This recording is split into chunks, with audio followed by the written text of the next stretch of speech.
Hello listeners and welcome back to Luke's English Podcast, a podcast for learners of English around the world. My aim with these episodes is to help you get plenty of English input into your life on a regular basis, in the form of listening in this case. Doing plenty of listening I think is vital to help you develop the proper broad range of English skills which incorporates your familiarity with the spoken word, English as it is spoken. So this episode today is called Questions of English and Listener Comments, Bits and Bobs Part 4. And in this episode I'm going to continue the Bits and Bobs series, which I started last year. Do you remember Bits and Bobs Parts 1, 2 and 3? Of course you do. How could you forget? So this one, as I said, is called Questions of English and Listener Comments. The idea behind the Bits and Bobs title, so what does Bits and Bobs actually mean? Well, the idea behind this title is that the episode is going to include a variety of different questions, language points and topics. So it's a collection of bits and bobs, okay? This one is going to include things like this. So a bit of grammar, specifically how to identify the difference between had and would when they are contracted, because I'm sure you've noticed both of those words are contracted to an apostrophe D in written English. Also in spoken English, when we say them quickly, they get contracted in pronunciation and they can be indistinguishable sometimes, and that can be more complex than you might think. So we'll deal with that. Also some vocabulary. I'm going to talk about the curious origins of the word podcast, and also I'll give you a mini vocabulary lesson about the word cast with various collocations and also words formed with this morpheme. And if you don't know what a morpheme is, if you think it's like some sort of alien, it does sound a bit like an alien or something from a science fiction film. If you don't know what a morpheme is, I will explain in due course. I'll talk about some audience data and a featured country. So that means some more insights into the far-flung countries where people listen to this podcast, including a focus on one particular place where you might live. Accents. There'll be some stuff about different regional accents. The reason for this is that on this podcast, people often comment on how clear my RP British accent is, but I believe you also need to be familiar with the wide variety of different accents we have in English, not just standard British RP or general American in American English, but you need to be fully familiar with the wide variety of different accents that exist in the world of spoken English. I've done lots of episodes about accents in the past, which you might want to listen to, but which ones are they? I'll tell you. Shadowing. There'll be some comments about the language learning technique of shadowing and an opportunity to do it yourself with this episode. So that means a chance to practice some sentence stress, pausing and intonation with a funny speech from one of my favourite comedy films. As well as all of that, there'll be some further reflections on fatherhood in response to a comment from a listener. I'm going to share some moving and heartwarming thoughts about what it means, or what it's like to bring up small children. And it's not all nightmare train journeys and dealing with tantrums in restaurants. And you know, all of this comes via various comments from listeners, and I'll correct a few of their errors while I read them out if that is necessary. Let me close the window here just in case there is too much background noise with people doing weird things outside in front of my building here. I don't know what they're doing. Hello, sorry, let me just interrupt myself. This is Luke from the future, just interrupting here. This is me from about an hour and 15 minutes into the future. I've just finished recording this episode and I'm adding this little interruption just to say, actually, I decided that I would divide this episode into several parts. And so those other bits, the bits about the audience data, accents, shadowing and fatherhood, those are actually going to come up in the next part of this series, Bits and Bobs 5. So in this one, I will be focusing on grammar and vocabulary mostly. So grammar and vocab and a bit of rambling. That's what you're going to get in this one. Just wanted to clarify that now, if I can actually speak my own language. Now, let's continue. Here we go. So anyway, that's just an overview of what's coming up on the podcast in this episode. There is an episode PDF and you'll find a link in the description. On the PDF, you will find the full episode notes that I'm reading from here, and also a detailed vocabulary list at the end. And that should be very helpful for all you dedicated learners of English out there. You can use it to check what you've heard or to gather new words and phrases. And of course, as we all know, I think the best ways to really push your English as much as possible is to be sort of dedicated, to apply yourself to it in a variety of ways, to be consciously focused on expanding your vocabulary, developing your ability to use different grammar forms and all that stuff. You know, there's a lot of things you can be doing. You could use the PDF to help you, but basically at a minimum, just relax and enjoy listening to another episode of the podcast. But you'll find a link in the description if you want to get the PDF. And I'm not asking you for your for your email address or anything like that. No, not this time. So yes, I need to just set a reminder for myself. Siri, 30-minute timer. That is to make sure that I drink water in 30 minutes. Siri is asleep already. Siri has already become a skeleton with headphones on. 30-minute timer has been started manually. So let's get started then, shall we, with this grammar point. When the apostrophe D that you might read, when is this would and when is it had? And this is from a comment written by Nancy DP4ON, which makes Nancy sound like a robot. Anyway, this is from Nancy, who said, "Hello, Luke, I have a question. How can I recognise the letter D after I'd read or I'd read? How do I know if it's would or had?" Right, so this is a question from Nancy on YouTube about knowing whether apostrophe D is a contracted form of would or had.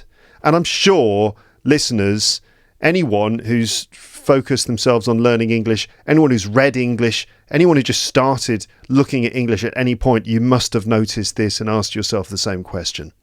So what do you think? How would you answer Nancy? How do you know if it's if that apostrophe D, how do you know if it's would or had?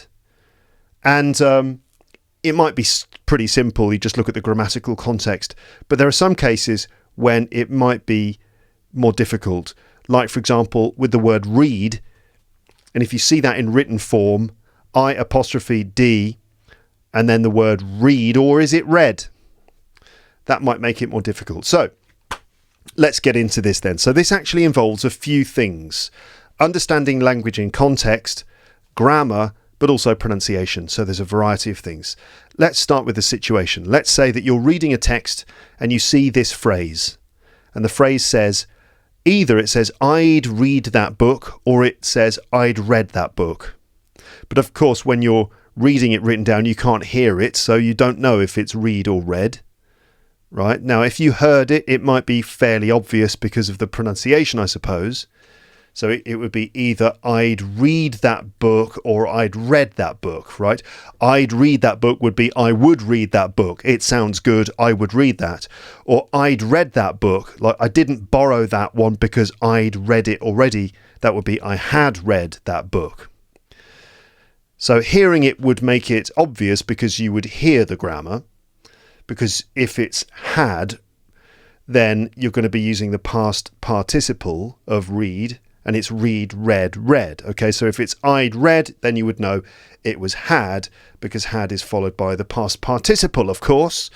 So that would make it easier being able to hear it, unless, of course, it was this line, I'd cut the pizza.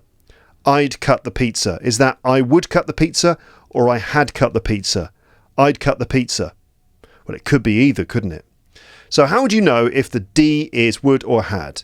And going back to the one with the word read or read, if you saw it written down, how would you know? Because read can be pronounced several ways. So context is obviously really important, and that, as well as grammatical clues and pronunciation, should tell you everything you need to know. But sometimes working this out is more tricky than you think when you consider that some verbs have the same spelling or even pronunciation across their different forms, like the case with read, read, read, which can make it difficult in written form.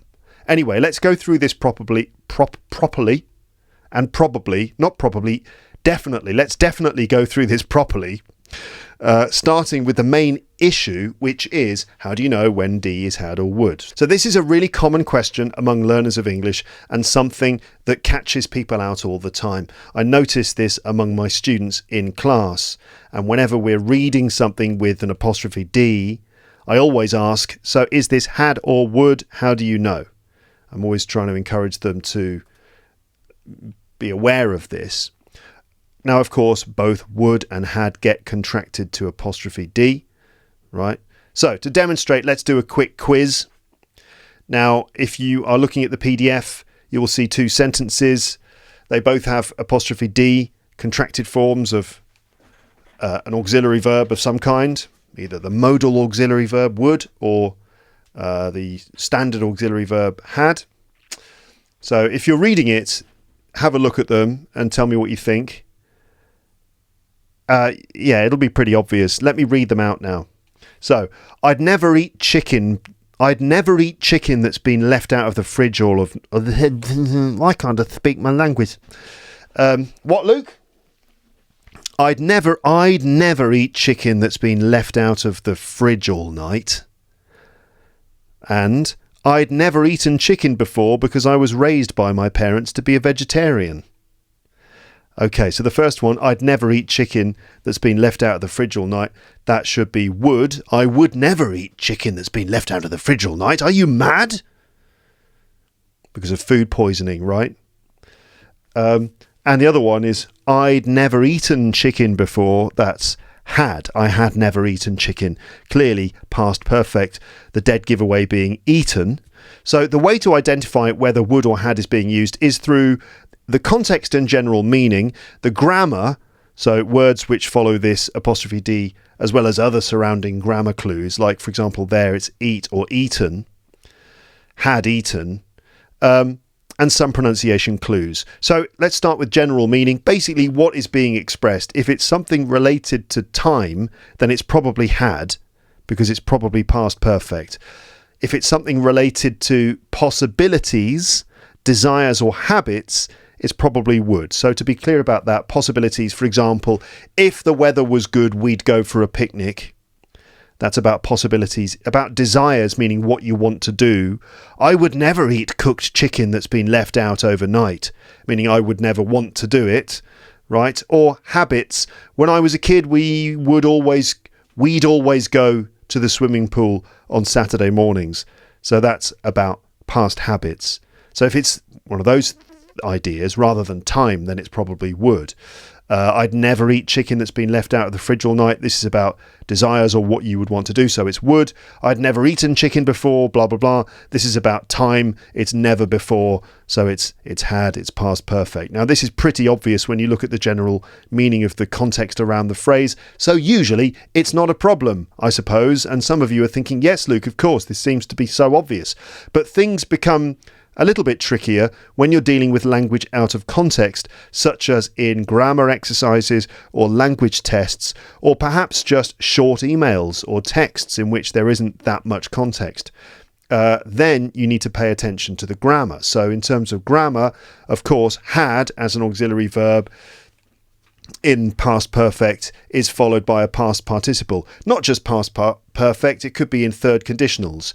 You know, if you had told me earlier, I would have been on time. Right, that's not past perfect technically, that is a third conditional, but typically past perfect. I had never been to New York before. I'd never been to New York before. So it's followed by a past participle. Been in this case, of course, being the past participle of be, sometimes used as the past participle of go, which is another story for another time. Like this, I'd never been to New York, which is actually equivalent to saying I never went to New York. I mean, slightly different in terms of meaning, but anyway, you go to New York. Have you ever been to New York? Have you ever gone to New York? Anyway, been is sometimes the past participle of go, as you can see from that example. Anyway, it's been, it's a past participle, therefore it's had. So there's your big grammar clue. Another one, we'd always gone to France for our holidays. We had always gone. Gone is clearly a past participle. and so this is had. Whereas would is followed by a bare infinitive. I would never eat chicken that's been left out overnight. Are you mad? Would you like some chicken? It's been left out overnight. Don't be ridiculous. I would never eat chicken that's been left out overnight. So here, would is followed by a bare infinitive. This is just the bare infinitive base form of the verb, but without to. I would never eat chicken. Right. So in most cases, this, along with the general context, is enough to show you which word it is. Right. Now, here's another quiz. Is it would or is it had? How many contracted woulds or hads are there here? So I'm going to just read you a little bit. I want you to tell me how many. There are 3 contracted words with just, represented by a d sound or an apostrophe d. How many of them are would? How many of them are had? All right, here we go. War and Peace. Yes, the book. If I had time, I'd read that book. I'd definitely read it if I had time. I asked my wife about it, but she said she'd never read it. To be honest, the first 2 are kind of like repetition of the same thing. I'll just say it twice. But anyway, if I had time, I'd read that book. So that is would, right? And it's obvious from the context, but would read, right? I'd read. That's the base form of the verb. You can hear it in my pronunciation. Easier in listening, this exercise, than in reading. I'd definitely read it if I had time. That's basically the same thing again. I asked my wife about it, but she said she'd never read it. So that's past perfect. She had never read it. So 2 woulds and 1 had. Okay. What about this next one? Let's try it with this, which is about films. How many are there, and are they had or would? So films. My wife and I wanted to watch a film last night, but we just couldn't decide what to watch. She wanted to watch Gladiator, but I'd seen it loads of times before. She said she'd never seen Schindler's List, but I wasn't in the mood. We both wanted to watch the new Beatles documentary, but then I remembered that I'd cancelled my Disney Plus subscription. Then I said I'd watch anything she wanted to watch. So we chose the latest series of The Crown on Netflix, but by the time I'd got the projector set up, she'd fallen asleep. I watched it while she was sleeping, and I thought it was good. I'd recommend it for sure. Okay, so this is a case where listening is actually probably harder because it can be difficult to spot those contracted words. You're basically trying to hear a little d sound. But as you know from spoken English, these little auxiliary verbs get squashed and they get connected to other words, especially d sounds. D and t sounds are notorious for kind of joining up with other consonant sounds. When you find them at the ends of words like this, they do tend to join up with consonant sounds at the beginning of following words, and they sort of just disappear. So here are the answers. So my wife and I wanted to watch a film last night, but we just couldn't decide what to watch. She wanted to watch Gladiator, but I had seen it loads of times before. So I'd seen it loads of times before. Right, now if you're listening, it's difficult to hear that had. I'd seen it. Yeah. We don't always say I'd seen it. You don't always get a gap between the d and the next word. I'd seen it. I'll go into that in a bit. I've got some stuff about the pronunciation of it in a minute. But anyway, there was one. I had seen it. See, saw, seen, of course. She said she'd never seen Schindler's List. Okay, there's the same thing again. She had never seen Schindler's List. But I wasn't in the mood. We both wanted to watch the new Beatles documentary, but then I remembered that I'd cancelled my Disney Plus subscription. I had cancelled my Disney Plus subscription. It's a little bit harder, a little bit easier to hear there, because the d in I'd cancelled, I don't know actually. I'd cancelled. There it is. Yeah, it's really hard to notice, isn't it? I'll give you some practice in a minute of hearing the difference between I'd cancelled and I cancelled. I cancelled, that is just I cancelled. And I'd cancelled, that's I had cancelled. Well, I'll give you some practice with that. Noticing when it's past simple, I cancelled, and past perfect, I'd cancelled. We'll practice that in a moment. Anyway, there was another had. I said I would watch anything. I said I'd watch anything. I'd watch. I said I'd watch anything. That's would, isn't it? Because it's watch. I would watch is the base form of the verb. I said I'd watch anything. It's also about desires and what you want to do. Anything she wanted to watch, so we chose the latest series of The Crown on Netflix. But by the time I'd got the projector set up, in terms of meaning, this is obviously had because it's by the time, so we're dealing with time, it's past perfect again. By the time I'd got, you might be able to hear it, but it's got as well. Got in British English, got, gotten in American English. Why they say gotten, I mean, I don't know really. It's completely unnecessary. I don't mind, I'm just being silly. By the time I'd got the projector set up, she'd fallen asleep. Fallen, fell, fallen. Right, she had fallen. There you go, there's another had. I watched it while she was sleeping and I thought it was good. I'd recommend it for sure. I would recommend it for sure. So that's about possibilities, desires, intentions. I would recommend it. I'd recommend it. Right, so let's continue. Irregular verbs, as we've seen, can make things difficult. They can make this difficult. Sometimes identifying the word is made more difficult when the main verb has the same infinitive and past participle forms, like the word set, for example, because of course it's set. And you probably know there are a few words in English like this where the main verb and the past form and the past participle form are all the same. And the language still functions well. I mean, it does make it a little bit difficult for you to identify when someone is saying would or had, although the general meaning definitely helps. And I think native speakers never get confused with this, by the way. And you kind of think, with these verbs where it's the same form each time, you kind of think that does make you wonder why all verbs don't do that. Why don't we just have the same form for the infinitive, past and past participle for all verbs? If it works for these ones, why not just simplify everything? That's not how language works, of course.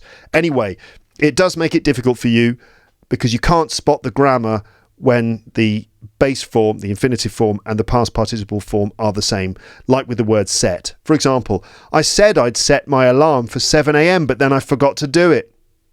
I said I would set my alarm for 7 a.m. That's would set. I said I'd set my alarm for 7 a.m, but I meant 9 a.m. That's had. I said I had set my alarm. Okay, so set's always the same. So this is a bit confusing, isn't it? Again, the larger context would help in those situations. For example, giving you a bit more context. I said I'd set my alarm for 7 a.m, but then I forgot to do it. She's always so annoyed when I don't do what I promised to do. So that's would. I will set my alarm for 7 a.m. Don't worry. I said I would set my alarm for 7. So, the context shows it's would there. And this one, she had an important meeting in the morning. I set the alarm clock before we went to bed. But then she was late because my alarm didn't go off early enough. I said I'd set my alarm for 7 a.m, but I meant 9 a.m. Wow, what a fascinating story, Luke. They should make the new Mission Impossible film should be based around this situation. Dun dun dun dun dun dun dun dun. A close-up shot of someone setting an alarm, but dun dun dun, it's the wrong time. I said I'd set my alarm for 7, but I meant 9. I said I had set it, showing that the setting of the alarm happened before we had the conversation. Yeah, okay. So basically the point there is that the more details, more context helps you understand. Now that can be confusing, I suppose, because set has the same form across these verb conjugations. It's necessary always to be aware of what the other person understands. By the way, this is just a general point about the importance of being aware and avoiding ambiguity so that you don't make your wife angry by either setting the alarm clock at the wrong time or not doing what you said you would do. So it's always necessary to be aware of what the other person understands. Pay attention to others and make sure you stay aware of these possible misunderstandings and to keep things clear. And this is about being aware that, yes, apostrophe D, there's a chance it could be ambiguous, so you've got to make sure there's no room for doubt, right? If you remember that contracted had or would can be ambiguous, especially with certain verbs, keep things clear, add context. Always think about the other person and what they might be understanding. Awareness and mindfulness are important in communication, aren't they? And this is where you go, yes, they are, Luke, because I use that powerful technique called the tag question. Awareness and mindfulness are important in communication, aren't they? And you are then compelled by grammar to go, oh, yes, Luke, definitely, yeah. So, but yes, when you're reading or listening, it can be tricky when there isn't enough context and when grammatical clues are hard because the verb has the same form across infinitive, past and past participles. However, there are only a few verbs that have the same infinitive and past participle forms, namely these, and these are the most common ones. So bet, cut, hit, hurt, let, put, set, shut, and read, except in pronunciation. So bet, I mean, I don't need to repeat the forms. Bet, because it's just bet, bet, bet. Do I need to say them 3 times each time? Probably not, but I'm going to do it anyway. Bet, bet, bet, cut, cut, cut, hit, hit, hit, hurt, hurt, hurt, let, put, put, put, set, set, set, shut, shut, shut, read, read, read. Obviously that's the exception because the pronunciation changes, but the spelling is the same.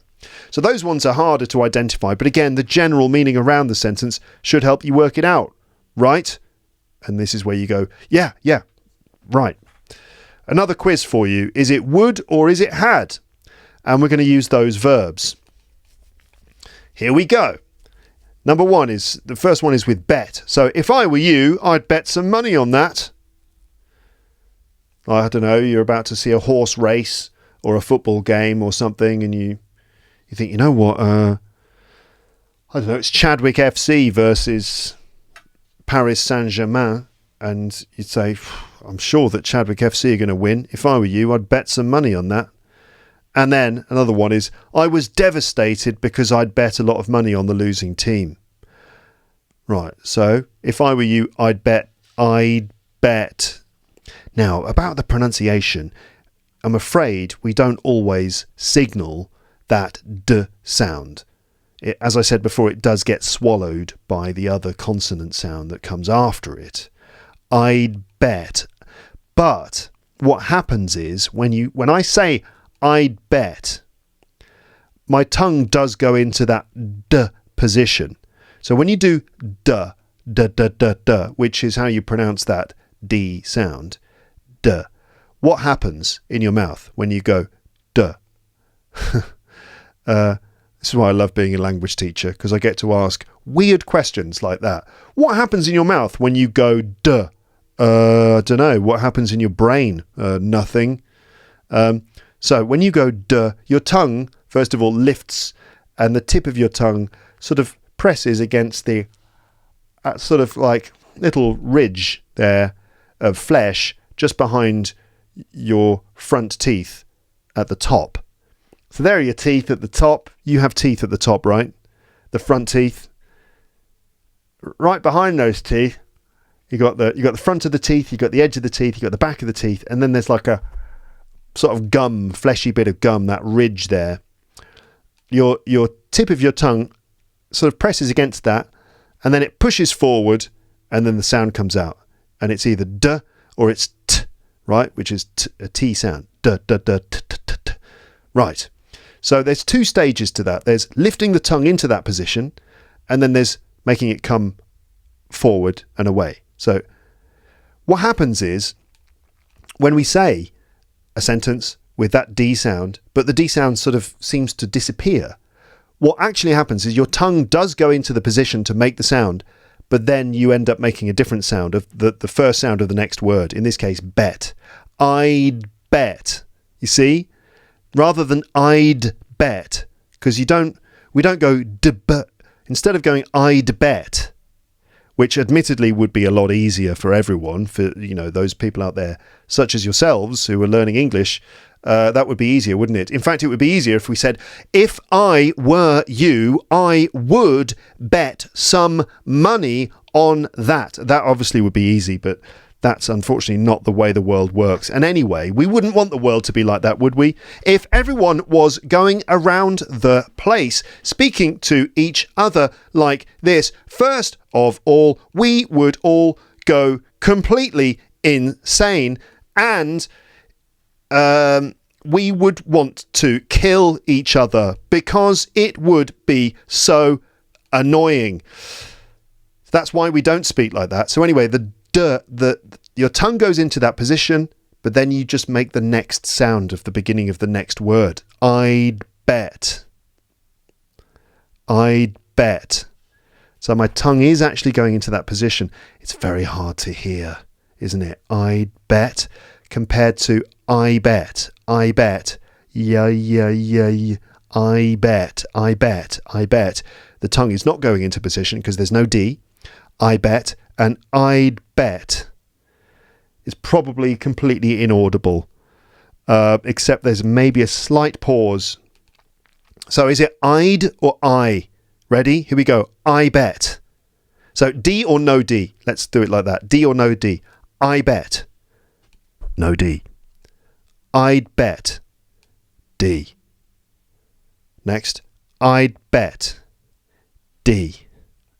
I bet. No D. So you can hear the difference, can't you? It's very subtle. It's a subtle sort of bit of black magic going on there, but that's what that is. If I were you, I'd bet some money on that. That is would, because it's about intentions, isn't it? And possibilities. I was devastated because I'd bet a lot of money on the losing team. This is had. I had bet. That's past perfect, telling us when you bet, before you were devastated. Next one is cut. When I came into the room, I fainted. I fainted because she'd cut her finger and there was quite a lot of blood. Oh, no. If there's one thing I just can't stand, it's the sight of blood. Makes me faint every time. Like that. When I came into the room, I fainted because she'd cut her finger. She'd cut her finger. She'd cut. She had cut her finger.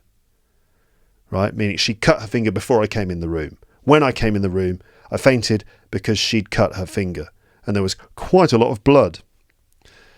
I'd cut my finger if I chopped carrots like that. It's too fast for me. You're watching someone in a kitchen. It's Jamie Oliver or Gordon Ramsay. Cutting carrots. Have you ever seen a professional chef cutting carrots? It's very impressive.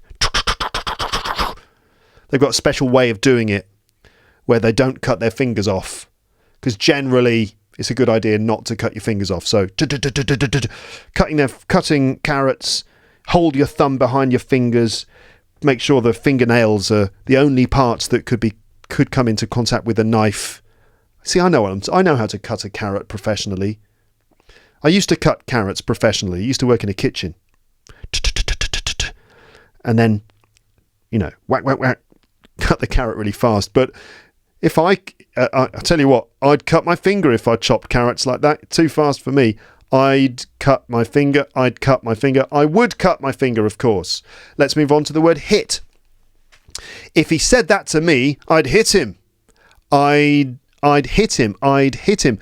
The d is easier to hear there because of the in hit, which comes from a totally different part of the mouth. It's at the back of the throat. So you do end up making a little d sound. I'd hit him. If he said that to me, I'd hit him. Right? If he said that to me, that's would, isn't it? If he said that to me, I'd hit him. It's often part of an if clause. Although you could have, if he had said that to me, I would have hit him. But it's if he said that to me, I'd hit him, which is a second conditional. I moved my arm up instinctively to protect my face. And it was only when I saw him on the floor that I realised that I'd hit him with my elbow. What's that? Oh, God. Oh, gee, sorry. Did I hit you? it was only when I saw him on the floor that I realised I'd hit him with my elbow. I realised I had hit him with my elbow. Right, so let's go back to the pronunciation thing, which I did mention earlier. So in most cases, this is the same as the grammar, right? Being able to identify, because you're identifying the pronunciation. You're hearing the sound of the verb either in the past participle form or the present form, unless it's one of those difficult ones that we just had. So I'd read it before, that's I had read it before. I'd read it again, that's I would read it again. You just identify the form of the verb by hearing it, right? Read is perhaps the only verb I can think of which has the same spelling in the infinitive and past participle forms, but the pronunciation is different. It's a homograph. So in the infinitive it's read, the past participle read. If she asked me, I'd read that book to her. If she asked me, I would read that book to her. I was quite confused because I'd never read Shakespeare before, had never read.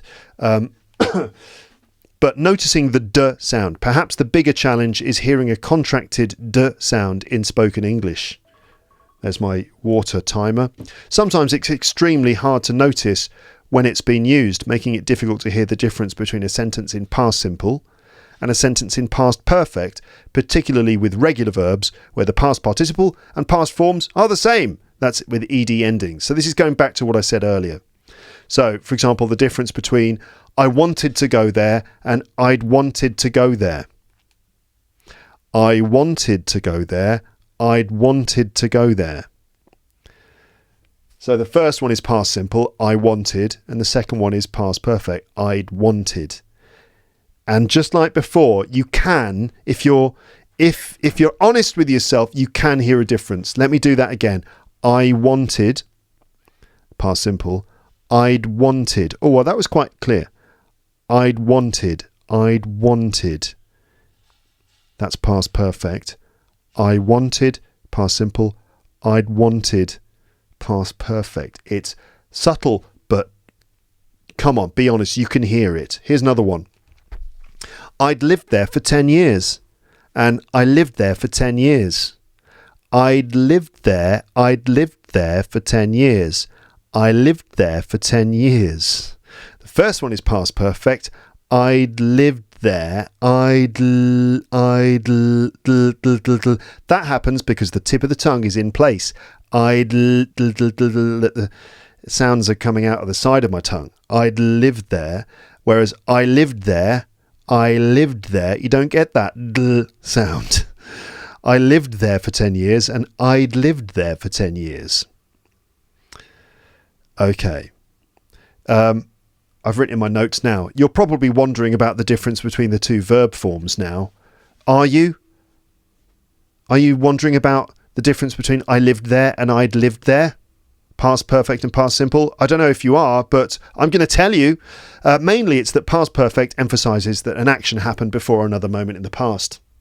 For example, yesterday we were trying to decide where to go on holiday. I wanted to go to Ireland, but she didn't.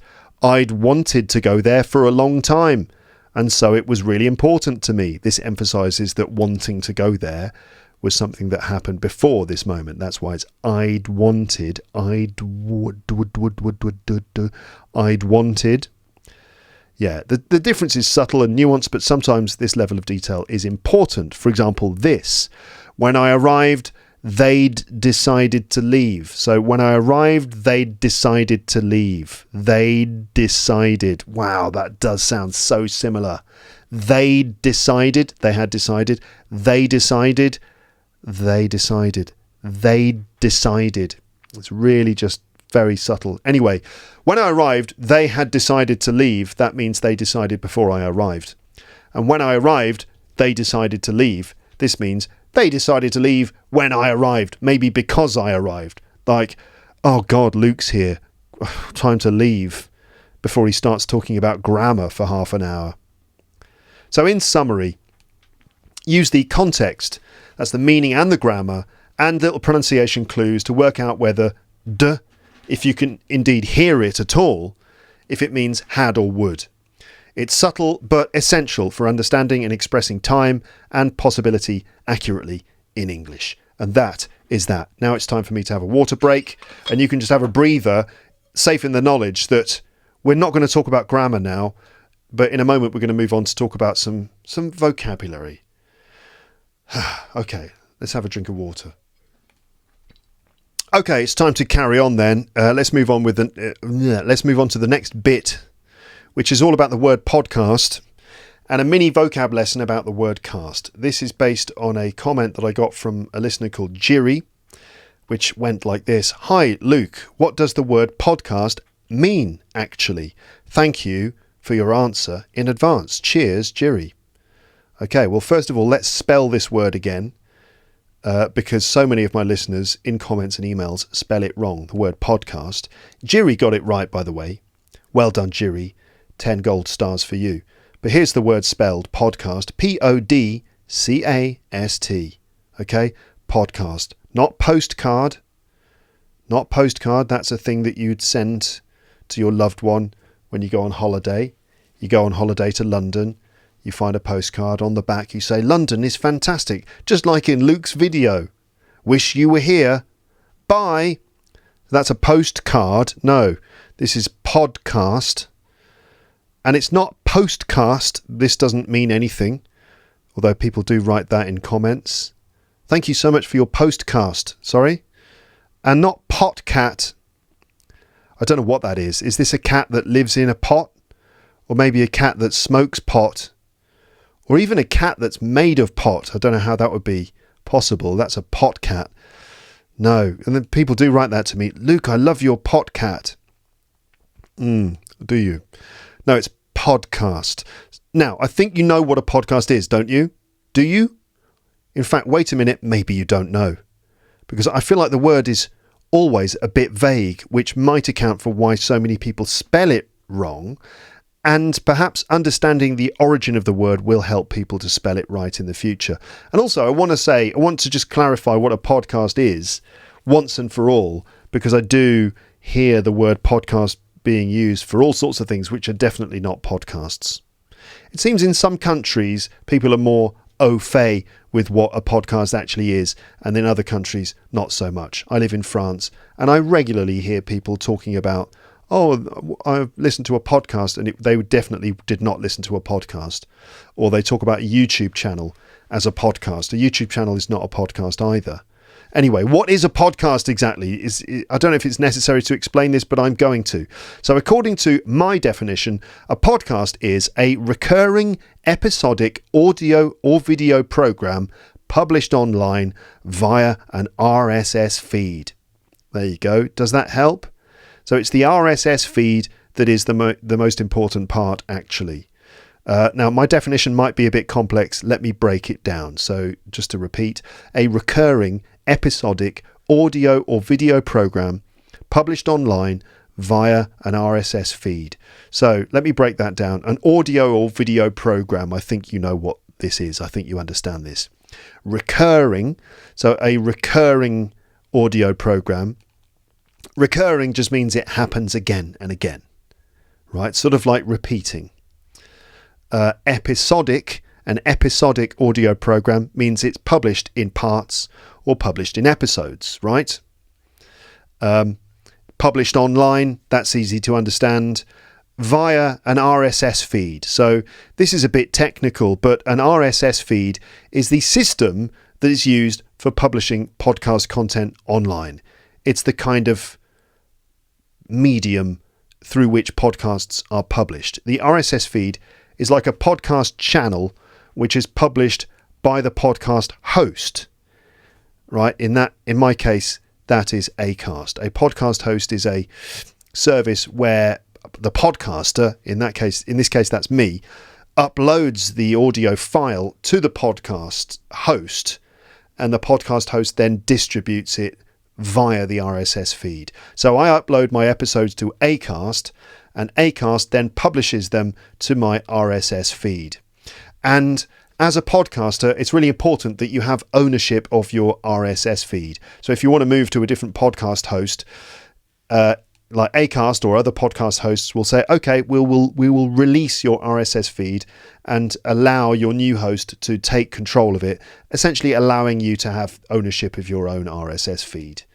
It's rare that other publishing platforms will do this, like YouTube, for example. They won't let you transfer all your subscribers and all your videos to a totally different platform and just let you carry on.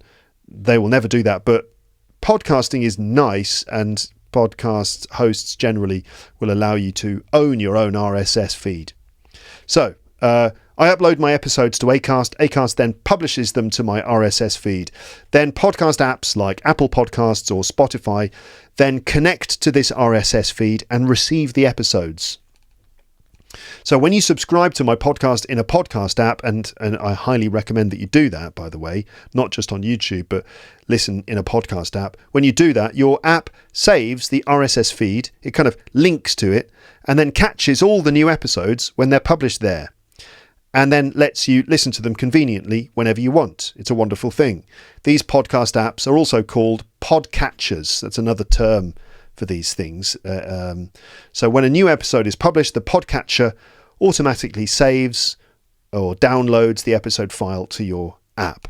Most people these days stream episodes in their apps directly from the RSS feed, but the audio file can also be downloaded and transferred to a device such as an iPod or MP3 player, which is originally how people used to listen to podcasts. They would download the files onto their computer and then had to connect a device to the computer, transfer the files, and then they could listen, right? So what kind of device? It would typically be an iPod. Remember them? They're just gone now, aren't they? An iPod or MP3 player. So did you ever used to listen to podcast episodes in this way, by downloading them first, then transferring them to an iPod or MP3 player? Did you do that? Do you remember connecting your MP3 player of choice to your laptop or your computer, finding the cable, connecting it up, and then doing that transferring the files onto it, waiting for half an hour for everything to transfer, realizing you've run out of space on your iPod, so you have to decide which things you need to delete? About 15 to 20 years ago, such a long time, I used to have an iPod, which I used for listening to my podcasts. Not my podcasts, but for my favourite podcasts. I used iTunes on my computer as my podcatcher, so I searched for podcasts in the iTunes podcast directory and then subscribed to them. The first podcasts I ever listened to included the Ricky Gervais podcast. Shout out to you if you ever listen to it too, with Stephen Merchant and, of course, Carl Pilkington, the idiot who had a perfectly round head like an orange. I've featured Carl in episodes of this podcast, not personally, but anyway. So the Ricky Gervais podcast, and also Mark Kermode and Simon Mayo's film reviews. Those were podcasts I used to listen to in that way. When new episodes of my favourite podcasts were published, iTunes automatically downloaded them onto my computer. Then I'd connect my iPod to my computer and sync it with iTunes. This is my chance to tell that joke. I changed the name of my iPod from Luke Thompson's iPod. I changed it to The Titanic, so that when I connected it to my computer, it said, "The Titanic is sinking." Okay. The new podcast files would be transferred from my computer to my iPod, and then I'd be able to listen to them whenever I wanted. This is fascinating stuff, isn't it, listeners? Just like, oh, this is so great, Luke. As you sit on a bus or whatever, just listening to me reminiscing about the old days of iPods. These days, most people just stream podcasts. They stream podcast episodes directly using their mobile internet connections rather than downloading them. That's probably you right now. Just streaming. Just go ahead and stream the podcast directly. Because mobile internet these days is way faster and cheaper than it used to be. How is that possible? I'm asking people who know.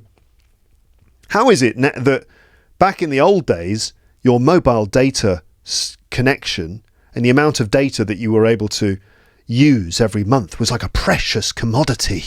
It was more valuable than gold or saffron or diamonds or gold saffron. It was like the most precious thing. No, I've got to protect my data. But these days we're just like, yeah, I'll just stream Netflix on the bus. We don't seem to worry about that. I don't know why. The idea of streaming gigabytes of data over a mobile connection used to horrify us. Right? If you accidentally tapped download on a video, stop it. But people still use podcatchers to subscribe to podcasts a day, receive each new episode, and then listen. These days, the most popular podcatchers are podcast apps, which you can get on your phone. Apple Podcasts, Spotify, Pocket Casts, etc. Right? Hello, I just feel the need to interrupt myself here at the moment. This is me. I'm actually standing in my bathroom at home while recording this bit of audio. Professional podcasting. Anyway, what you're about to hear is, you're about to hear me say these words. You're going to hear me say, a YouTube channel is not a podcast. And I say that twice. I say, a YouTube channel is not a podcast. And then I go on to explain why a YouTube channel is definitely not a podcast. But I've just realised, of course, that my channel on YouTube is called Luke's English Podcast. And I don't know what to do about this. I mean, obviously, I'm right that a YouTube channel isn't a podcast, but I still don't know how I'm going to deal with the fact that, despite that information, my channel on YouTube is called Luke's English Podcast. I don't know what to do about this. I think the only way for us to progress from this point is just for us all to accept that this is, it's just a contradiction, isn't it? It is. It's just a contradiction. And it's just one of those things. And we just have to accept in life that there are contradictions, and we just have to just keep going, don't we? We have no choice. We can't just stop and say, sorry, can you stop the earth from spinning? I'd like to get off now. You can't do that. You have to just keep going, accepting that there are certain contradictions in this world. So I'm sorry, everyone. But now let me say what I need to say, which is that a YouTube channel is not a podcast, despite all of the... I know. All right. Here we go. Let's do it. Now, a YouTube channel is not a podcast, although, confusingly, YouTube uses the word podcast to describe certain playlists which you can subscribe to on YouTube. But let's be clear, YouTube channels are not podcasts because episodes published there are only available within the YouTube system. Whereas true podcasts, including true crime podcasts, are available across many different platforms and different podcatchers. I don't know why it's so important for me to point this stuff out. So that's what a podcast is. So no one ever needs to wonder ever again. A couple of questions for you at this point. How do you, yes, you, listen to podcasts? What podcast app do you use? What is your podcast app of choice? Why do you like it? And do you prefer watching on YouTube or listening to the audio version? I realise that the landscape of podcast land, when I ask questions like this, the general landscape of podcast land dictates that I will get answers on YouTube. Because if you're listening in a podcast app on the bus or something, you've got your phone in your pocket or whatever, and you're just listening and you're not there, and maybe there's no comment section either. On Spotify, there is a comment section. You can write comments quite conveniently now in Spotify. Just open up the episode you're listening to. You should find a comment section there where you can leave your comments, which will be very welcome. I love getting comments from listeners. YouTube, it's just so easy. There's the comment section. You can just write any old stuff you want in there. People do much more easily. Whereas if you're listening on Apple Podcasts or Pocket Casts or this or that or the other, it might be more difficult for you to write to me. So I've asked those questions. How do you listen to podcasts? What podcast app do you use? Why do you like? I'm sure the answers will be, I use YouTube, I use Spotify. But you can get in touch on the website. You'll find a link in the description. of this episode in your podcast app of choice. Go to the link. That'll take you to the website page for the episode. And at the bottom, there is a comment section there. Right. So anyway, which podcast app do you listen through? Why do you like it? Do you prefer watching on YouTube or listening to the audio version? And why? All right. Obviously, on YouTube, you get to see my glorious face. I don't know if that is an advantage to you.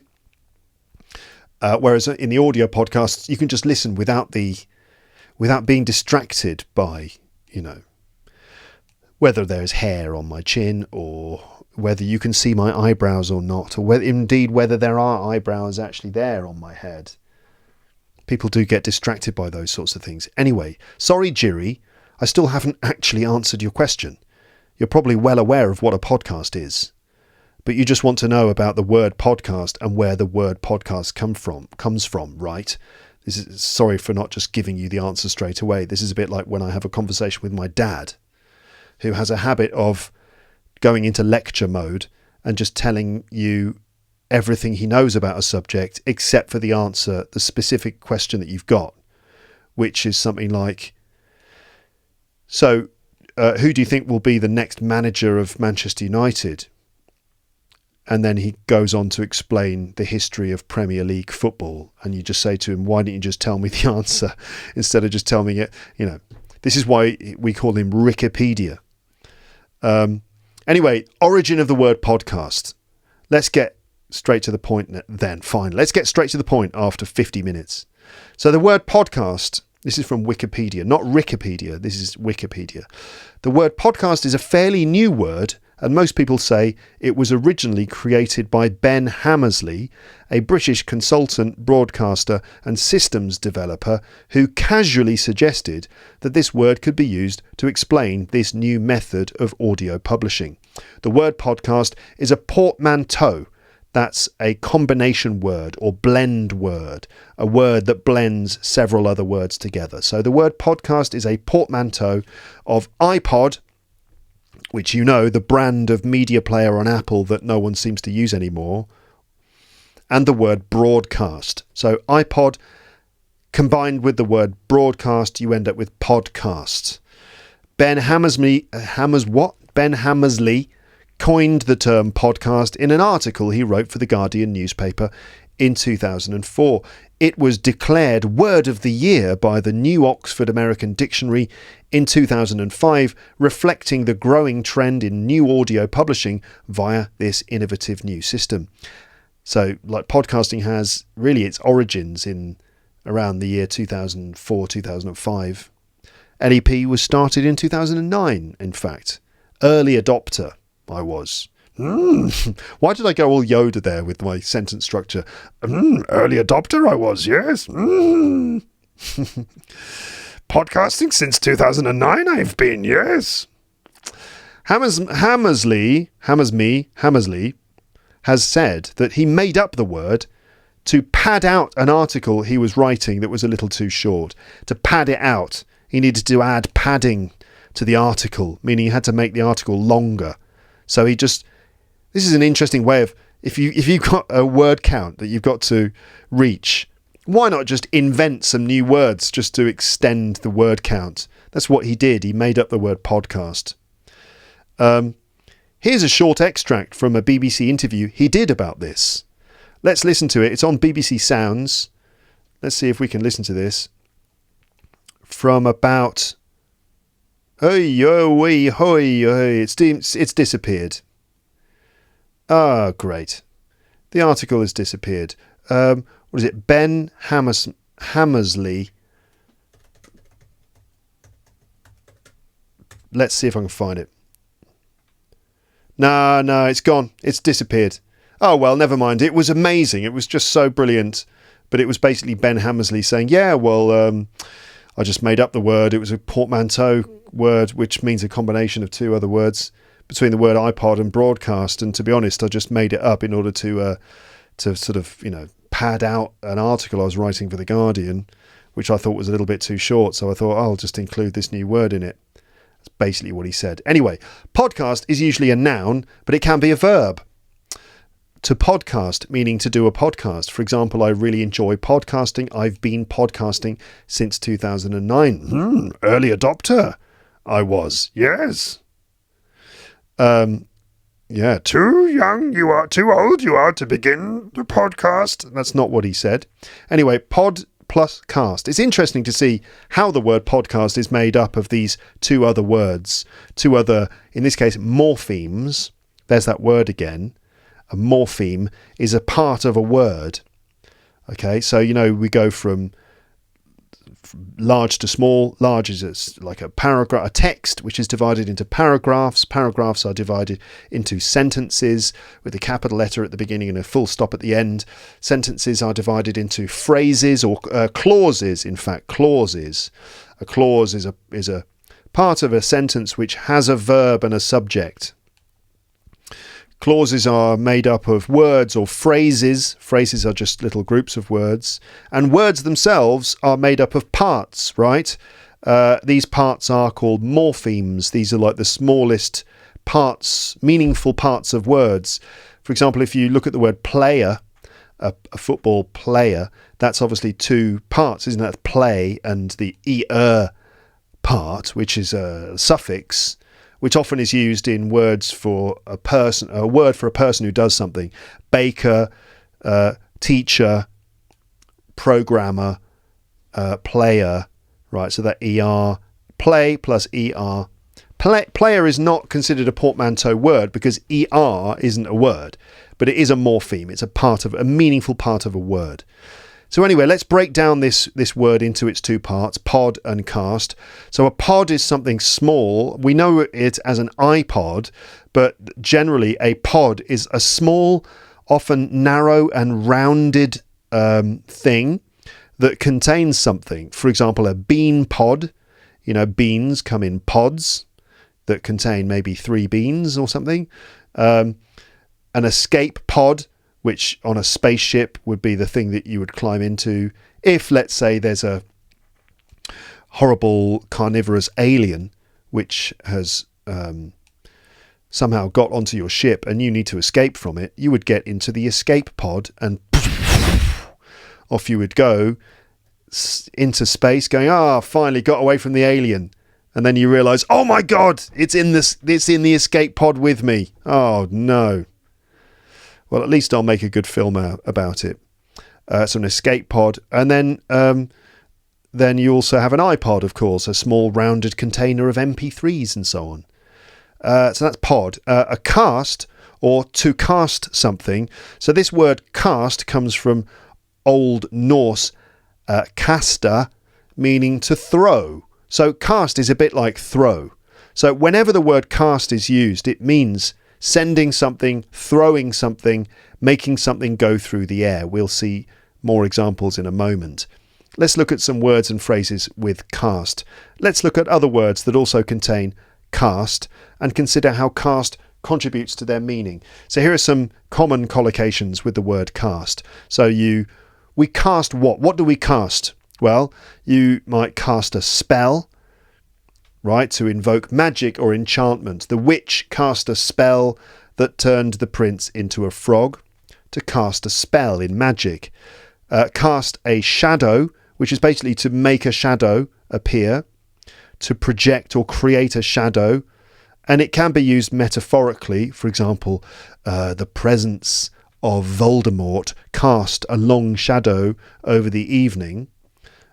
Or literally, the dark clouds cast a shadow over the entire valley, giving it a gloomy appearance. Or the bad news cast a shadow over the rest of the day.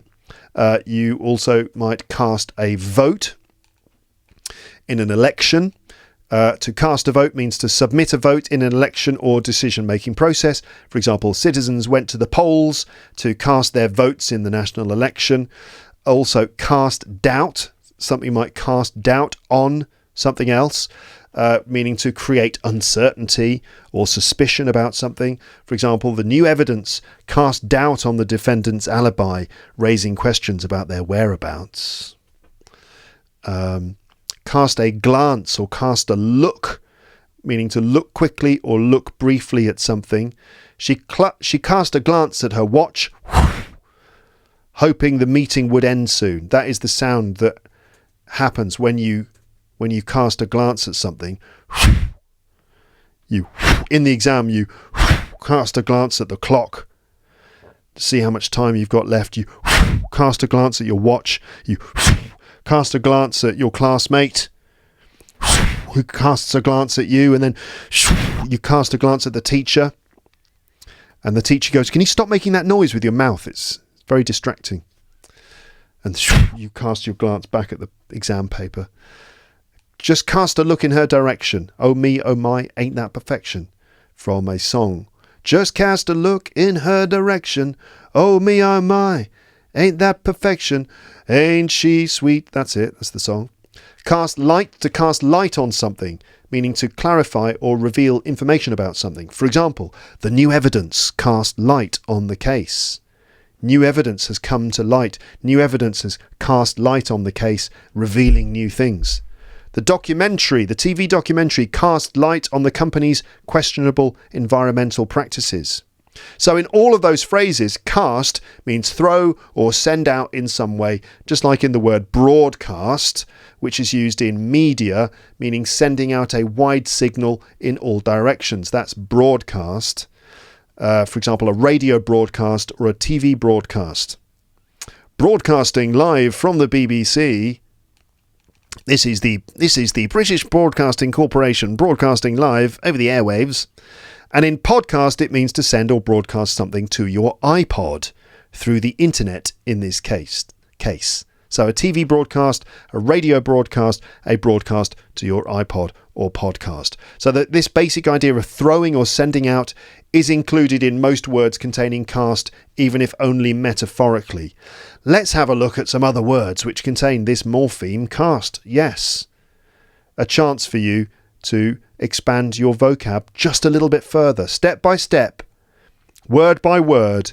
I bring you further and further into this deep jungle of English vocabulary, and you broaden your range. I mean, this is, you imagine yourself in a computer game where you start the game, you've only got you've only got like you've got a map of the game area, and the map, only a little bit of it is uncovered. There's a whole dark area of the map that's not been uncovered, that's still dark and not visible to you, like when you play GTA.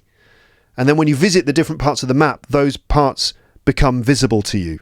That's essentially what you have to do for your vocabulary. You have to go out and explore, right? You need to go out and explore and find, read a lot, listen a lot. The more stuff you actually visit and encounter, the more you get a global overview, overall sense of this whole language. And so that's what I try to do with you. I try to bring you to these different parts of the map in order to introduce you to some other words. So let's look at other words which contain the morpheme cast. Can you think of words which have the word cast in them? We've had phrases, as I just said, cast shadow, cast doubt, cast light on something.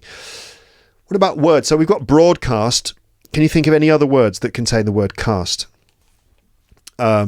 Here are some examples along with how cast contributes to their meaning. So broadcast is the first one.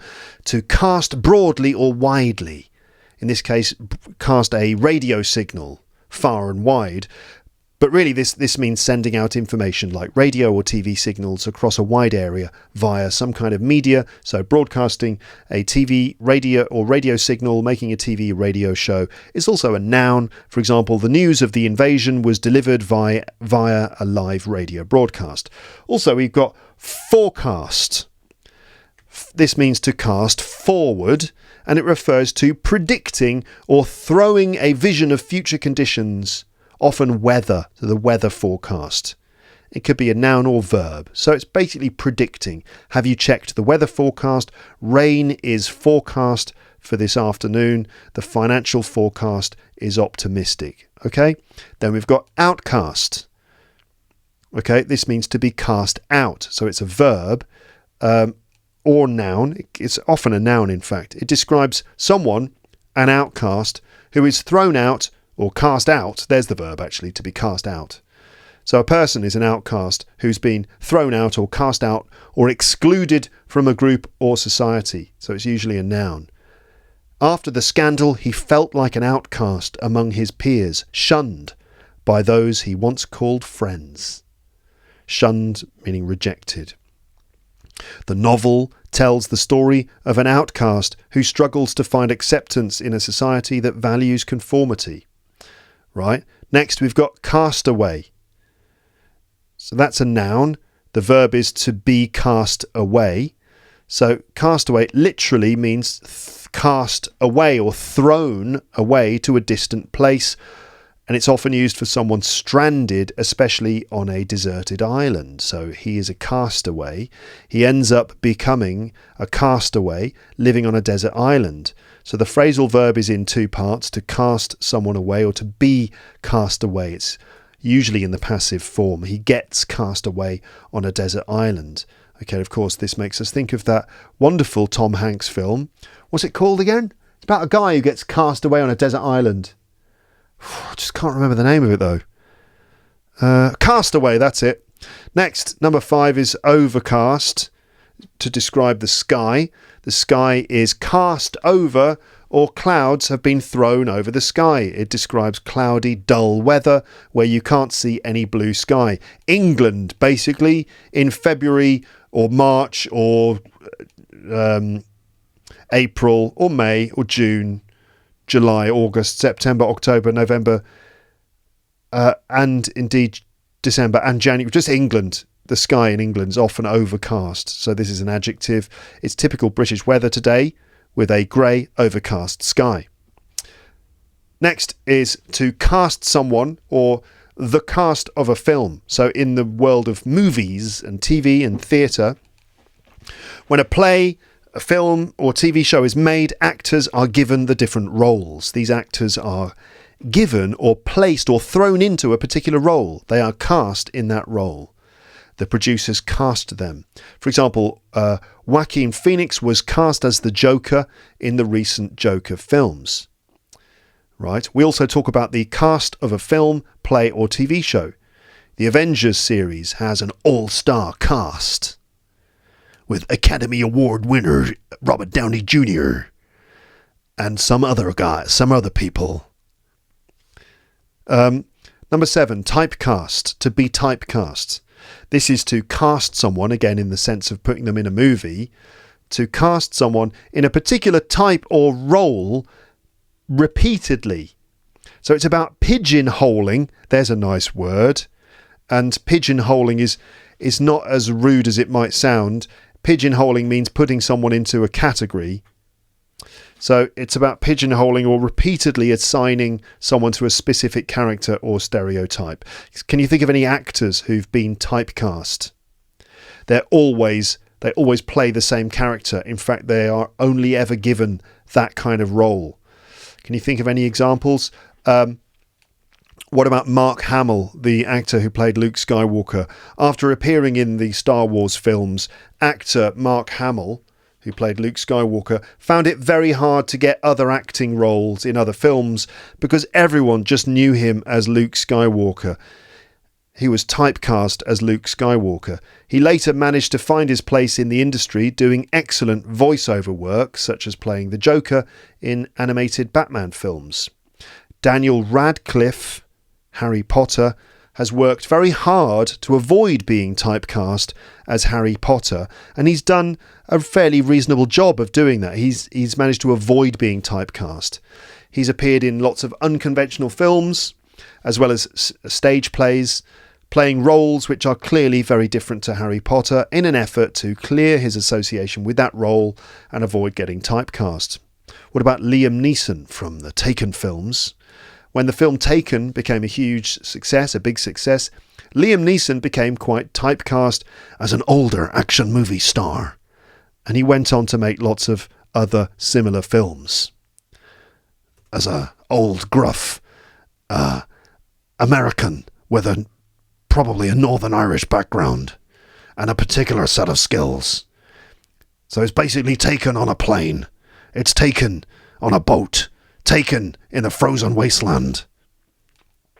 And I don't know if he was happy about this, because obviously he got a lot of work later in his career, or maybe he was unhappy to be typecast as this kind of character. I don't know. That's typecast. Moving on, we've got recast, which is to cast again, which means reshaping or restructuring something. Here we're talking about things made of metal, for example, or so, recasting a statue made of metal, so making it again, or reassigning a role in a film or TV show, for example. Like in Back to the Future, obviously the character of Marty McFly, everyone knows he's played by, what's his name? Michael J. Fox, of course. But originally it was a different actor. So in Back to the Future, the role of Marty McFly was recast after a few days of shooting. The original actor, Eric Stoltz, was replaced by Michael J. Fox. The role was recast. And number 9, again in the same kind of category, we have miscast. This is to cast incorrectly. It describes giving someone an unsuitable role, often in acting, in TV, theatre or films. It's a verb. So if you imagine, I can't think of a good example of an actor who was really miscast in a movie. I think here's an example, it's not real. I think the role of King Lear was miscast, to be honest. I don't think Jim Carrey was the right actor for the role. I appreciate he was trying to do something different with it, but he still isn't quite old enough, and there isn't really any comedy in the part of King Lear anyway. And I think this is the last one, number 10, downcast, which is an adjective, which literally means cast down, thrown down. It implies being emotionally thrown down or dispirited. So it's like disappointed, sad, depressed, to be downcast.